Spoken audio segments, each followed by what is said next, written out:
সম্মানিত উপস্থিতি, আসসালামু আলাইকুম ওয়া রাহমাতুল্লাহ।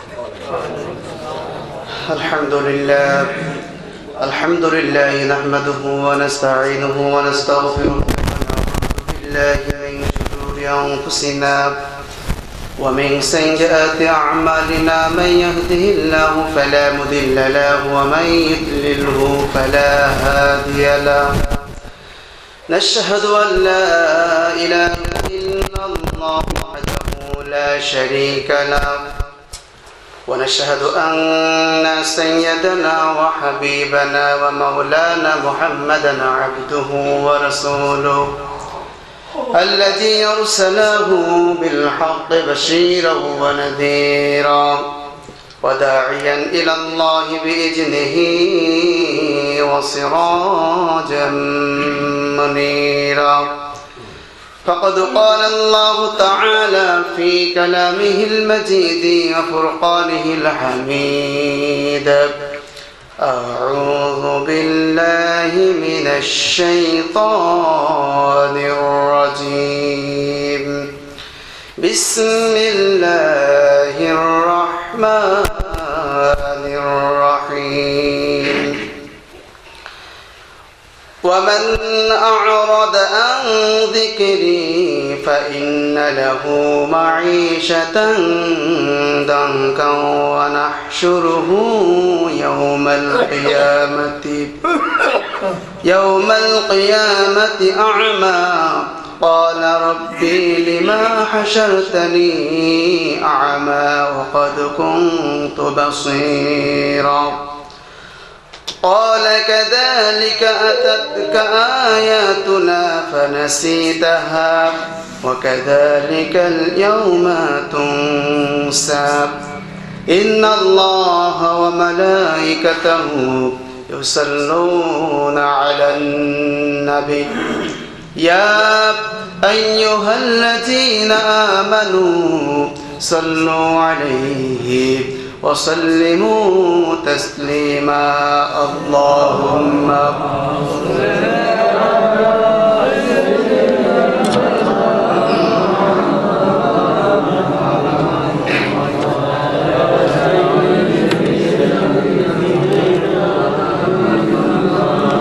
بلغ العلا بكماله كشف الدجى بجماله حسنت جميع خصاله صلوا عليه.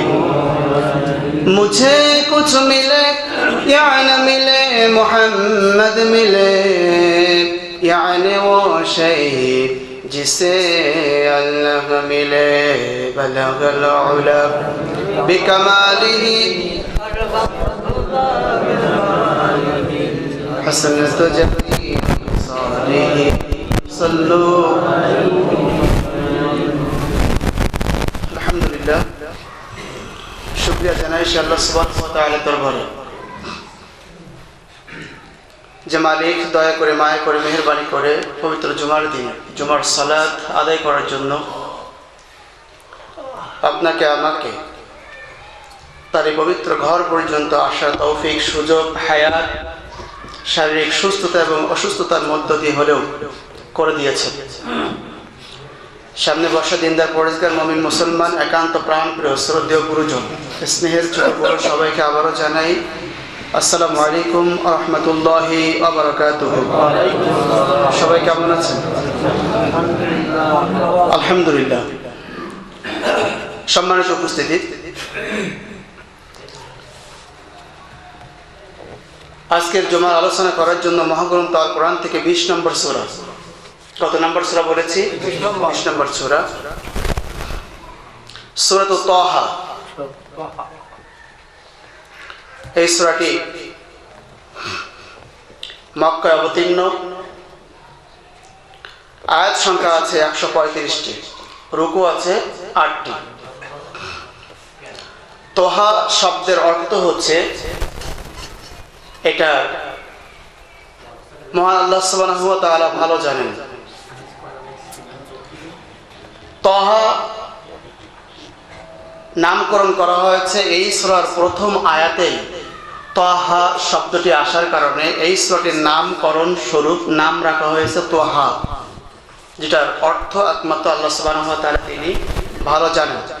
কোরআনের ভিতরে আরো অসংখ্য সূরা আছে যে সূরার শুরুতেই আলিফ লাম মিম সাদ কাফ ইত্যাদি ইত্যাদি যেগুলো আছে একমাত্র আল্লাহ সুবহানাহু ওয়া তাআলা তিনি ভালো জানেন।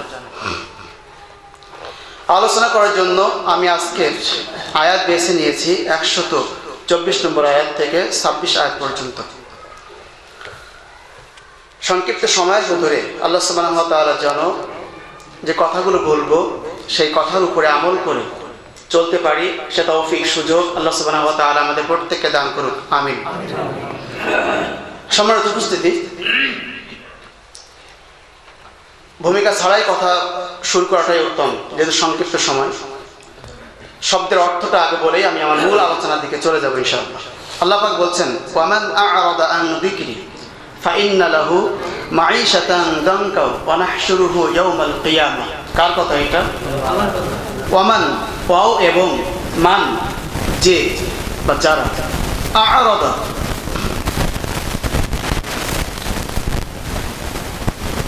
আন যিকরি, আ'রাদা শব্দের অর্থ মুখ ফিরিয়ে নেওয়া বা মুখ ফিরিয়ে যারা নিয়েছে, নিজেকে সরিয়ে ফেলেছে। আন যিকরি, যিকরি আন শব্দের অর্থ থেকে যিকরি শব্দের অর্থ হচ্ছে স্মরণ করা, জিকির করা। ফা অতঃপর, ফা ইন্না নিশ্চয়ই, অতঃপর নিশ্চয়ই, লাহু তাদের জন্য রয়েছে মাঈশাতান জীবন বা যাপন, দনকাও কষ্টকর, ওয়ানাহশুরু এবং তাদেরকে উঠানো হবে ইয়াউমাল কিয়ামাতি কিয়ামতের দিন আ'মা অন্ধ অবস্থায়। কি অবস্থায়? অবন্ধ অবস্থায়। ক্বালা তখন মানুষেরা বলবে রব্বি হে আমার রব প্রতিপালক, লিমা কেন, হাসারতানি আমাকে উঠানো হলো, আ'মা অন্ধ অবস্থায়, ওয়াকাদ আর এবং বা অথচ, কদ কুনতু আমি তো ছিলাম, বাসীরন চক্ষুওয়ালা আমার তো চোখ ছিল, আমি জমিনের উপর দেখেছি। জবাবে আল্লাহ সুবহানাহু ওয়া তাআলা বলবেন ক্বালা, আল্লাহ পাক বলছেন ক্বালা কাযালিকা এমনিতে বা এমনই, লিকা তোমার জন্য, আতাতকা তোমার সামনে এসেছিল, তোমার সামনে উপস্থাপন ছিল, আয়াতুনা আমার আয়াত আমার বিধান, ফানাসিতাহা অথচ তুমি ভুলে গিয়েছিলে, ওয়া কাযালিকা এবং এমনই হবে, কাল ইয়াউম কিয়ামতের দিন, তুমসা আমিও তোমাদেরকে আজকে ওইভাবে যেভাবে তোমরা ভুলে গিয়েছিলে আজকে আমিও তোমাদেরকে ভুলে যাব। এটা হচ্ছে শাব্দিক অর্থ। সরল অনুবাদ হচ্ছে আল্লাহ সুবহানাহু ওয়া তাআলা বলছেন ওয়ামান আ'রাদা আন যিকরি ফাইন্না লাহু মাঈশাতান দানকা ওয়া নাহশুরুহু ইয়াওমাল কিয়ামাহ। আল্লাহ সুবহানাহু ওয়া তাআলা বলছেন হাসরের ময়দানে কিয়ামতের দিন এক শ্রেণীর মানুষ তারা অন্ধ অবস্থায় উঠবে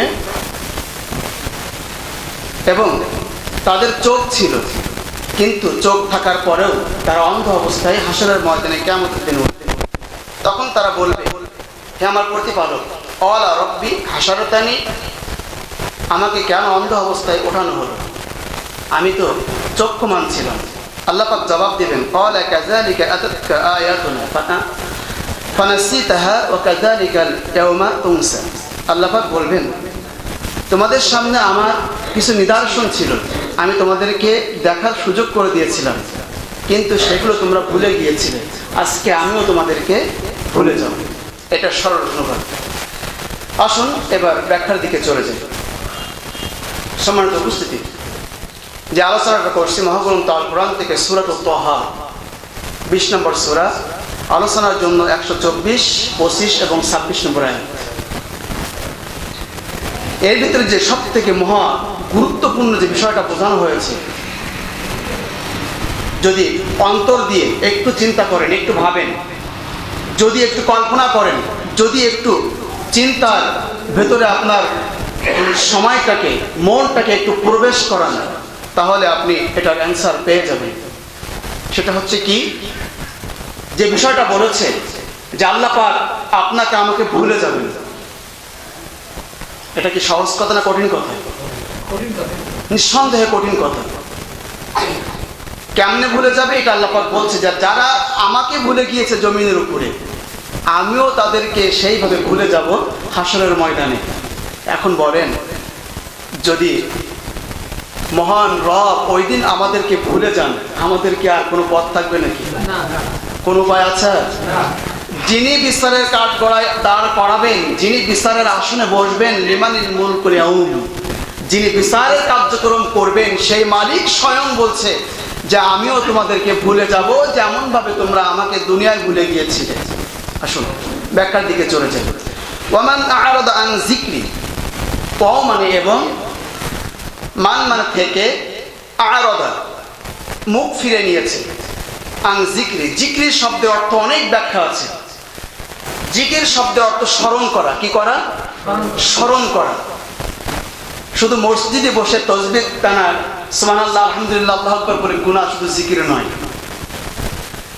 আপনার দৈনন্দিন জীবনের ভিতরে যত কর্ম আছে, যত কাজ আছে, ব্যবসা বাণিজ্য, ক্ষেত খামার, আপনি যাই করেন না কেন, যেভাবেই করবেন না কেন, এই স্মরণ থাকতে হবে স্বয়ং মাত্র কাকে? আল্লাহ। দৈনন্দিন জীবনে ঘুমের থেকে ওঠা থেকে শুরু করে ঘুমানো আগ পর্যন্ত আপনার যে সময়টা ব্যয় করবেন, এই সময়ের ভিতরে যে কাজটাই করবেন, প্রত্যেকটা কাজ হবে তার স্মরণে।